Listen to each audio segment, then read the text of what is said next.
একটা দুর্দান্ত খবর যেটা চোখের সামনে আসার সাথে সাথেই বস্তুত এর উপরে আমি একটা ভিডিও অবতারণা করার লোভ আমি সামলাতে পারলাম না।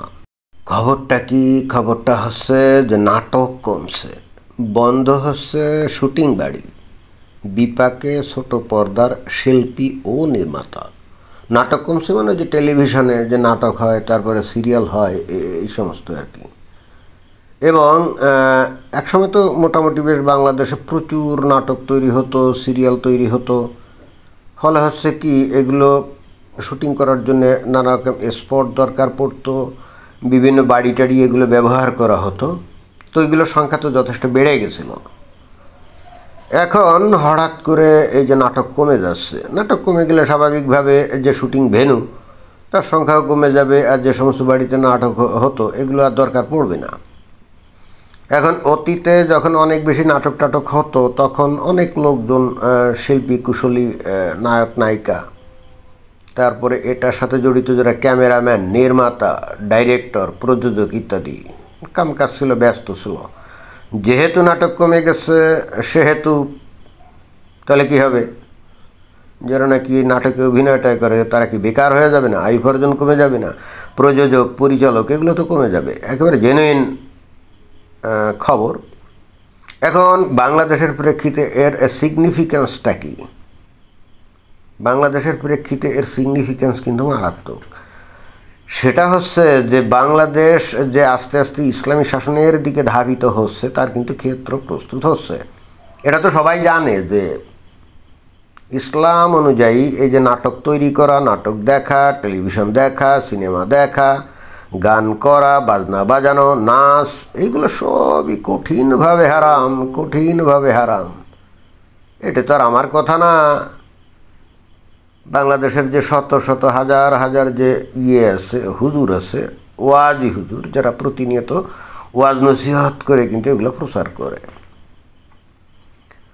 এবং নট অনলি হুজুরদের কথা কেন বলি, সেদিন একটা দেখলাম, যে একটা সাক্ষাৎকারে দেখলাম যে কোনো একজন সিনেমার নায়ক মনে হয় সিনেমায় অভিনয়টা করতো।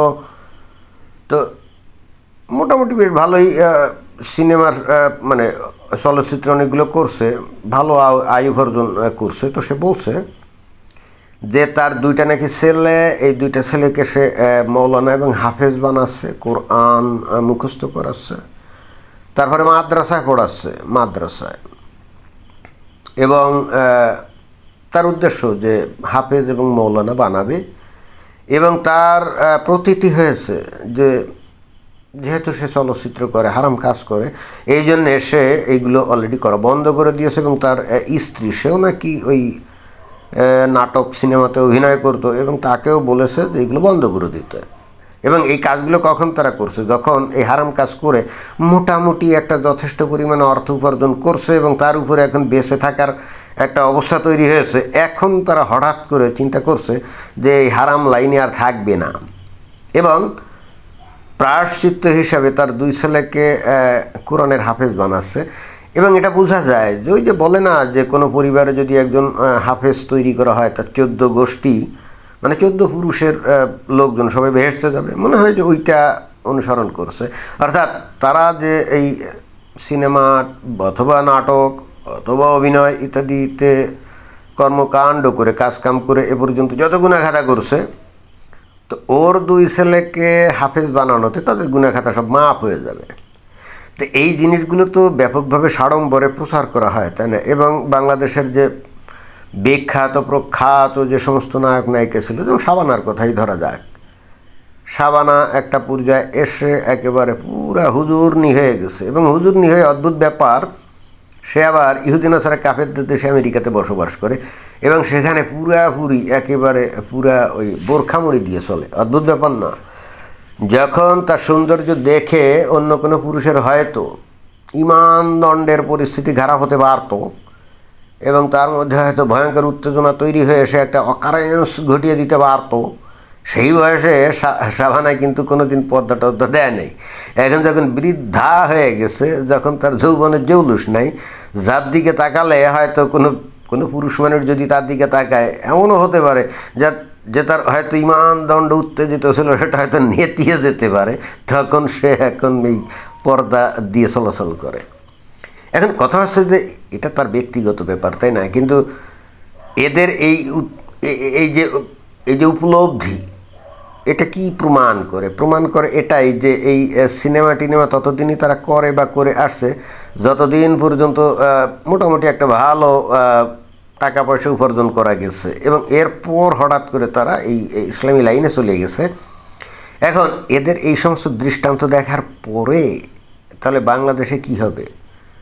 যারা নাকি নতুন করে এই লাইনে আসবে, তারা কি আর আসবে বলেন? এই যে বাংলাদেশে এখন কোনো কিন্তু শিল্পী নাই, মানে যারা গান টান গায়, কোনো নাম করা কিন্তু কোনো গায়ক বা গায়িকা এগুলো নাই, কিন্তু এগুলো কমপ্লিটলি একেবারে বন্ধ হয়ে গেছে। এবং বাংলাদেশে এখন সম্ভবত দুই একটা, ঢাকা শহরে, আমি জানি না চিটাগাং শহরে আছে কিনা, বাট ঢাকা শহরের দুই একটা জায়গায় সম্ভবত গান শেখানো হয়, এছাড়া আর কোথাও শেখানো হয় বলে আমার এখন জানা নাই। অথচ সে 70-এর দশকে, 80-এর দশকে, এমনকি 90 দশকেও বাংলাদেশের একেবারে প্রত্যন্ত মফস্বল শহর অঞ্চলেও কিন্তু অনেক জায়গাতে গান টান শেখানো হতো, আর এখন কিন্তু এগুলো শেখানো হয় না। আর একেবারে অল্প বয়স, মানে ছোট বয়স থেকেই একেবারে পর্দা বোরখা এগুলো দিয়ে দেওয়া হয়, আর ছোটো ছোটো বাচ্চাদেরকে কী করা হয়, সেই বয়স থেকে শেখানো হয় সারাক্ষণ আল্লাহ বিল্লাহ সুবহান আল্লাহ আলহামদুলিল্লাহ বলতে বলতে মুখে ফেনা তোলে। আর হুজুররা তো তার স্বরে প্রচার করে যে এগুলো সব হারাম হারাম হারাম। অর্থাৎ এমন একটা পরিস্থিতিতে বাংলাদেশে তো অবশ্যই নাটক আসলে কমার কথা কেন? আসলে খবরটা যদি এরকম হতো যে পুরো বন্ধ হয়ে গেছে, সেটাই আসলে যথার্থ ছিল। এখনও কিছু চালু আছে, এটাই তো অন্যায়, তাই না? এবং আসলে বাংলাদেশে ওই যে টেলিভিশন যে চ্যানেলগুলো আছে না, এগুলো বন্ধ হয়ে যাওয়া উচিত। আর যদি শুধু খোলা থাকেও, শুধুমাত্র আজান প্রচার করা আর খবর প্রচার করা, আর সারাদিন রাত হয়তো হাম নাত, কোরআন খতম অথবা ওয়াজ প্রচার, ওই কাজী ইব্রাহিম, তারপর মিজানুর রহমান আইহারি, এই সমস্ত বড় বড় হুজুরদের ওয়াজ প্রচার করাটাই আমার মনে হয় যথার্থ। ও সেখানে এখনও নাটক কেন হয়? তারপরে মাঝে মাঝে গান টানও গায়, কী কারণে গায় ঠিক আমি জানি না, কিন্তু হুজুরা এখন ওই বিষয় নিয়ে কেন যে রাস্তায় নামে না বুঝি না। আমরা তো আশা করছি হয়তো সামনেই বাংলাদেশে ইসলামী শাসন কায়েম হয়ে যাবে। তো তাই যদি হয় তাহলে এখানে নাটক কমলে তো হবে না, নাটকের ভেন্যু কমে গেলে তো হবে না। এখানে একেবারে কমপ্লিটলি ক্লোজ করে দিতে হবে, বন্ধ করে দিতে হবে, তাই না? এ সমস্ত হারাম কাজ বাংলাদেশে কোনোভাবেই চলতে দেওয়া যাবে না। এগুলো হলো দোজখের জাহান্নামের রাস্তা পরিষ্কার করা। তো যদি বাংলাদেশে ইসলামী শাসন কায়েম হয় তাহলে এই জাহান্নামের যাওয়ার রাস্তা তো থাকার কথা না, এবং উচিতও না।